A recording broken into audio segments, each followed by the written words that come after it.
তা আসুন আমরা নতুন জামা পরার ঈদ না, বরং আল্লাহ ভীতিকে আমরা সঞ্চয় করবো ইনশাআল্লাহ।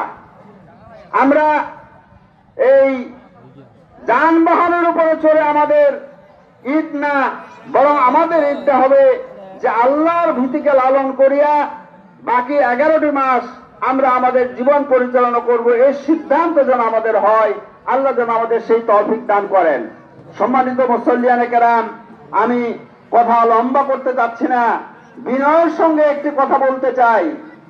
আপনারা দোয়া করবেন সবাই যে এই ঈদগাহ মাঠ এই এলাকার জন্য একটি গর্বের ব্যাপার আমাদের সকলের জন্য। আলহামদুলিল্লাহ, আমরা এই যে মুসল্লির ভার মাঠ সহ্য করতে না পারছে না তখন এটাকে এক্সটেনশন করেছিলাম।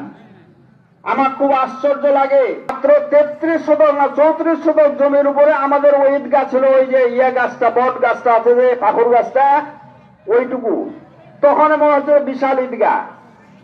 তারপরে আমার মরহুম উস্তাদ মাওলানা ইয়াসিন আলী সাহেবের যখন ইমামতি এখানে করছিলেন, তখন আমরা উদ্যোগ নিয়েছিলাম 71 শতক জমি তখন এখানে এক্সটেনশন করেছি। এই পর্যন্ত 71 শতক জমি পরে নিয়েছি।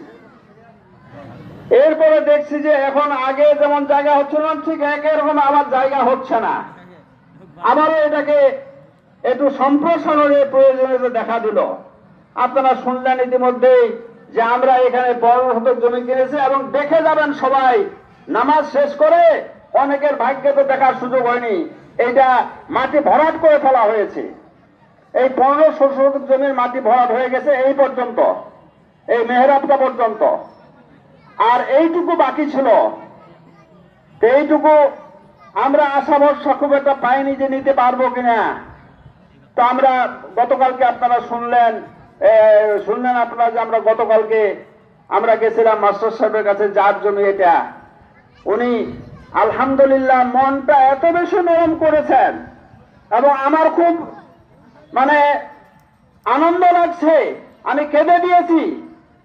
মাত্র 60,000 টাকা উনি আমাদেরকে শতক হিসেবে এটা দেওয়ার জন্য উনি সিদ্ধান্ত নিয়েছেন, এবং আমরা বায়না করেছি। আলহামদুলিল্লাহ, উনি লাখের নিচে আসবেন না। কেমন করে যে ধপ করে পড়ে গেল, এটা যেন আল্লাহর একটা অলৌকিক একটা কারিশমা আমি দেখেছি কালকে। আমি যে কথাটা বলতে চাই, উনি এইটা দিতে চেয়েছেন। এখন আমরা যেটুকু অর্থ ওনাকে দিতে চেয়েছি 60,000 কি 6 লক্ষ টাকা দিতে হবে।